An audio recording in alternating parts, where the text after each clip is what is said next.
The Rivalry is an American college football rivalry game played by the Lafayette Leopards football team of Lafayette College and the Lehigh Mountain Hawks football team of Lehigh University.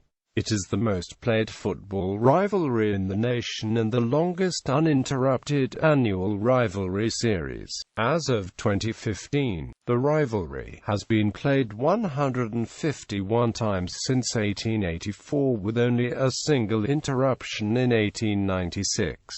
The college's football teams met twice annually until 1901. The two institutions are located 17 miles apart in the Lehigh Valley in eastern Pennsylvania. Though primarily alluding to football, the rivalry pertains to a meeting between the two schools in all sports and other endeavors. Despite popular belief, Harvard and Yale did not play the game in 4 separate years during the rivalry's current streak of 121 consecutive games. Furthermore, Lehigh and Lafayette met twice per season in 1943 and 1944 during World War II. The rivalry is so old that it predates football trophies. The winning team just gets to keep the game ball. These are painted with the score and kept at the winning institution's campus.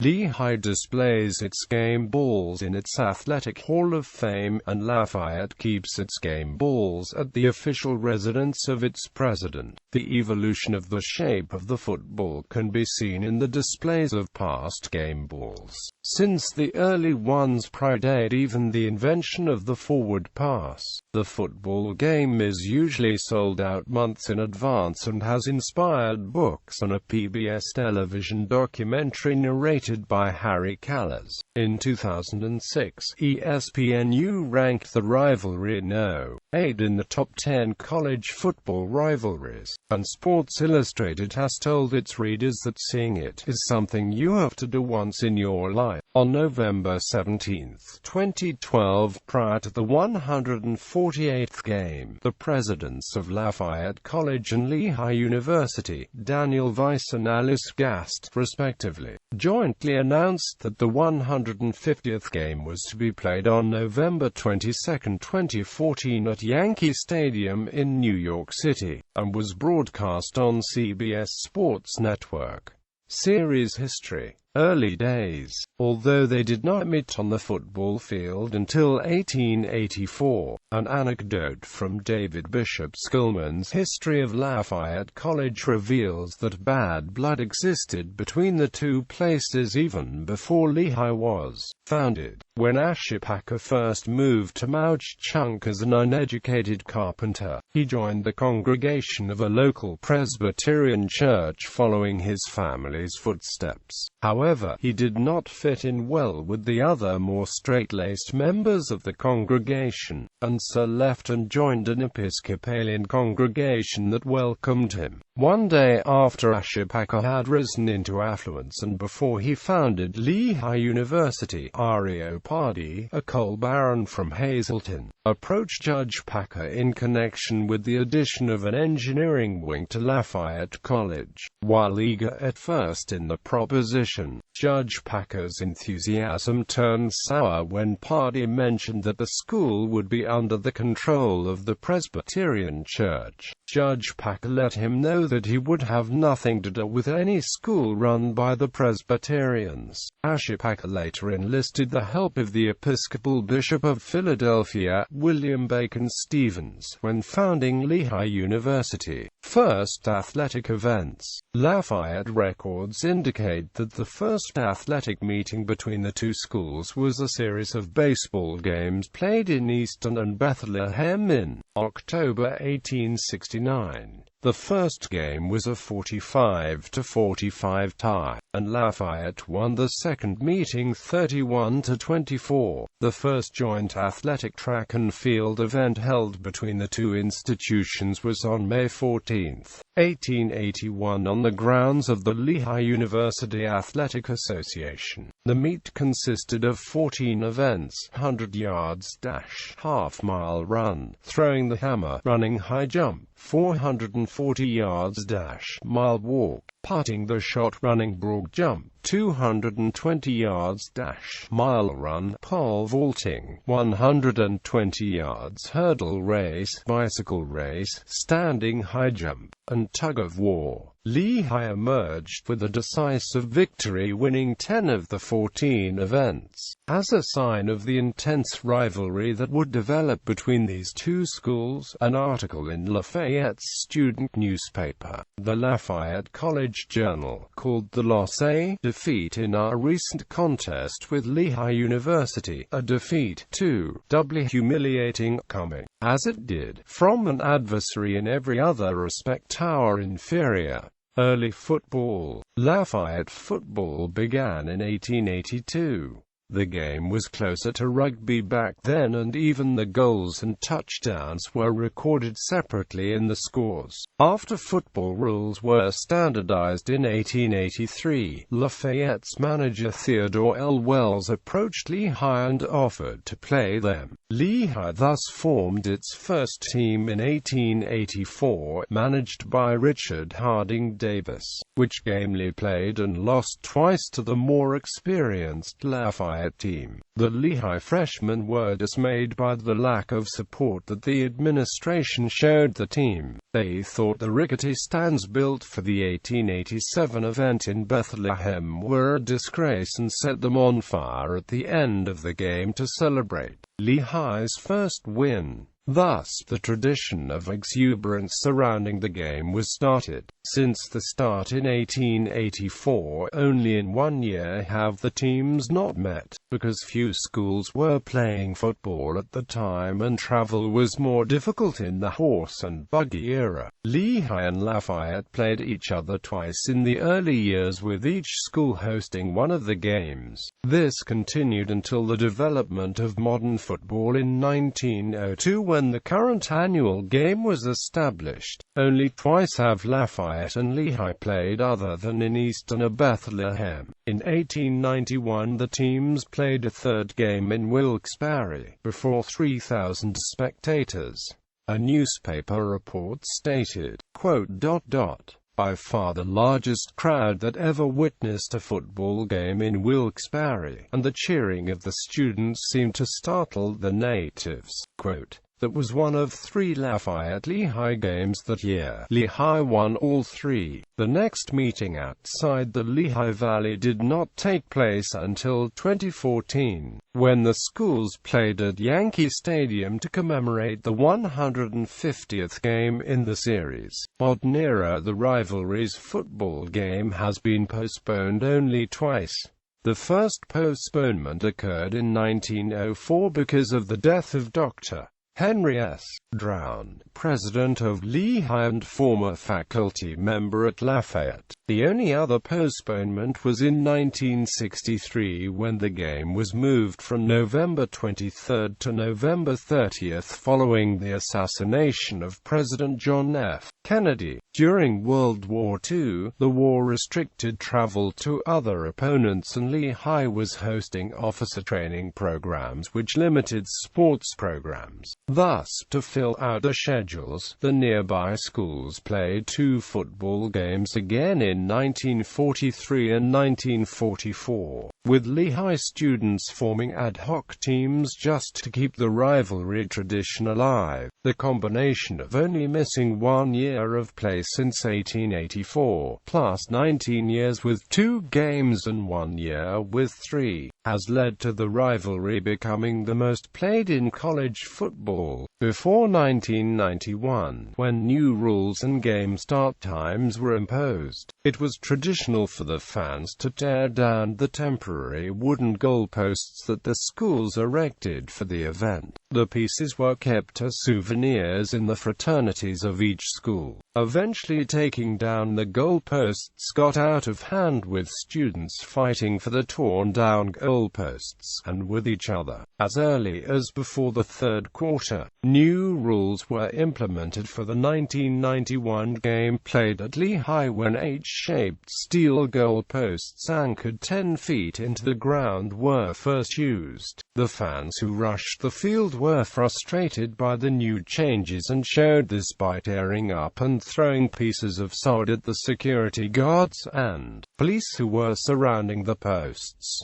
Only one fan actually was able to climb the posts, and when he was pulled down, he was massacred and handcuffed. In recent years, the regular season-ending game has often become a factor in deciding the winner of the Patriot League. During the 2004 and 2006 meetings, Lehigh came into Fisher Stadium leading Lafayette by 1 game. Due to tie-breaking rules, the winner of the game would be crowned the league champion. The second runner-up during this period was Colgate University, that had beaten Lafayette Lehigh that year. Following 9 years of consecutive Lehigh victories, Lafayette earned a 4-year parade of Lafayette victories from 2004 to 07, wherein the Lehigh class of 2008 witnessed no football victory against Lafayette at all. This was then reversed by Lehigh, with Lehigh running a 5-year streak from 2008 to 12, making the Lafayette classes of 2012 and 2013 winless. The tide changed in 2013, when, for the first time since 2006, the rivalry was played with a Patriot League championship on the line. Much like the 06 edition, the Leopards jumped out to a large lead, fought off a Lehigh rally, and pulled away down the stretch, winning 50-28 and claiming the Patriot League crown outright, this time on the rivals' home turf. Quarterback Drew Reed took MVP honors, becoming the first Lafayette freshman in almost 25 years to do so. The 150th meeting of the rivalry in 2014 took place at the iconic Yankee Stadium in the Bronx. While this was the first neutral-site game in more than a century, Lafayette was the designated home team, in a stadium much larger than either school's regular venue, and likely larger than any venue where all but a tiny number of players from either side would ever play. Each team debuted special uniforms, with Lafayette sporting a plain gray jersey, while Lehigh paid tribute to the stadium's unusual home team by sporting a pinstripe jersey. While Lafayette had won the last meeting and had a slightly better record than their competitor, Lehigh's chances were vastly improved as Lafayette's starting quarterback Drew Reed and backup Blake Searfoss were injured in the previous game and in practice respectively, leaving third-string senior Isaac Sfezig to lead the team. With the sellout crowd screaming, Lafayette took an early lead in the first quarter thanks to an impenetrable Lafayette defense and a long pass by Sfezig to the 1-yard line that would be punched in by Lafayette's senior running back and game MVP Ross Scheumann. This dominance would continue into the second half, when a similar pass into the red zone was finished off by a short run by Scheumann. Afterwards, Lafayette would again score after Scheumann took the ball 79 yards for a third touchdown before the half. However, Lehigh's luck looked as if it was turning around after a missed Lafayette field goal and a long touchdown run by the running back Christopher Lee. This would bring the score to 21-7 and would reignite the intensity of Lehigh's fans, with Lafayette's fans growing more concerned about Lehigh's chances at the start of the fourth quarter. The Lehigh offense would take the ball within Lafayette's 30-yard line, being forced to go for it on fourth down. Lehigh's quarterback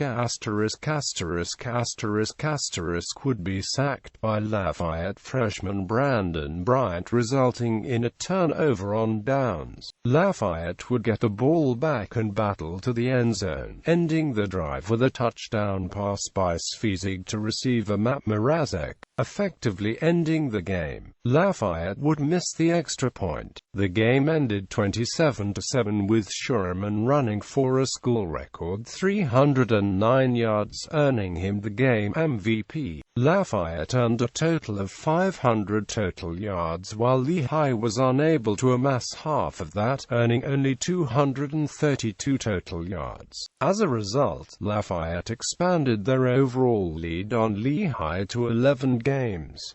The next game will take place at Lehigh's Goodman Stadium in Bethlehem, Pennsylvania. Memorable moments. The only year in which there was no game was 1896, when Lehigh refused to play Lafayette over a dispute about the eligibility of the best running back George Barkley, who had played professional baseball at Chambersburg, PA the previous summer. The question of his eligibility centered around whether Barkley had received more than reimbursement of travel expenses. Longest run. During a 17-0 Lehigh victory in 1918, it is rumored that Lehigh halfback Raymond B. Snooks Dowd ran 115 yards for a touchdown. As Lehigh Athletic Media Relations relate the story, Dowd ran the wrong way, circled his own goal posts, and then ran the length of the field for the touchdown, eluding Lafayette's All-American linebacker Zach Baker House in the process. Some reports have been exaggerated to credit the length of the run to as much as 160 yards. Overtime catch. The 1995 game, the first year in which the Patriot League used overtime, was decided in the second overtime session, following a 30-30 regulation score in a scoreless first possession of overtime. Lehigh wide receiver Brian Klingerman caught a pass with one hand from quarterback Bo Balesworth in the back of the end zone. The catch not only won the game for Lehigh, which trailed 30-14 midway in the fourth quarter, but led them to clinch the Patriot League championship. Lafayette's catch. In the 2005 game played at Lehigh, Lafayette backup quarterback Pat Davis threw a 37-yard TD pass to running back Jonathan Hurt on 4th and 10 with 38 seconds left to give the Leopards a 23-19 win. The victory gave Lafayette the second of 3 straight Patriot League championships and NCAA playoff appearances. Davis entered the game after Lafayette starting quarterback Brad Mara, the MVP of wins in 2004 and later 2006, was injured on the game's first series. Football record. Summary: 151 meetings since 1884. Individual games. Game results. All Sports Trophy. The rivalry was further cemented by the creation of the All Sports Trophy in 1968. The trophy is held by the school which wins the most varsity sports meetings during a school year. 1 point is awarded per victory. At the year-end, points are totaled to determine the overall champion. All Sports Trophy record. Men's sports years won by Lehigh 34. Years won by Lafayette 2. Ties 6. Women's sports years won by Lafayette 12. Years won by Lehigh 10.